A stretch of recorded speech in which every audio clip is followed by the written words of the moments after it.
ஏண்டா அவன் 10 மாசத்துக்கு முன்னாடி டிக்கெட் புக் பண்ண டிக்கெட் காலையில இருந்து 10 மணி வரைக்கும் கால் கடையில நிக்கிறாங்க. நீ இப்ப வந்து டிக்கெட் அடிக்கல பக்கெட் அடிக்கல. எங்க போன? திருச்சி.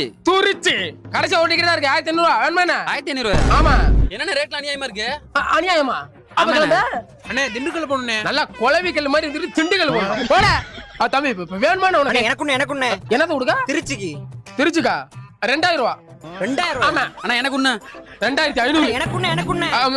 எனக்கு ஒண்ணு 3500. அண்ணே எனக்கு குடுங்க. 4000. அண்ணா எனக்கு ஒண்ணு நீ 4500. அண்ணே இந்தானே 5000. அப்படி வா வலிக்கு. குடு. இந்தா கடைசி ஒரு டிக்கெட். சந்தோஷமா வீட்டுக்கு வா. எல்லாத்துக்கும் ஹாப்பி தீபாவளி. நான் அப்பனா ஓதக்க. தம்பி பச்சை பிள்ளையா இருக்க. போயிட்டு அடுத்த தீபாவளிக்கு வாடா. டிக்கெட் கொடுத்தாரு பஸ் எத்தனை மணிக்கு சொல்லாம போயிட்டாரு. நீங்க போற? சாப்பிட போறேன். இங்க வா 1500 கொடு. எது 1500? எத்தனை காலம் தான் ஏமாற்றுவார் இந்த நாட்டிலே.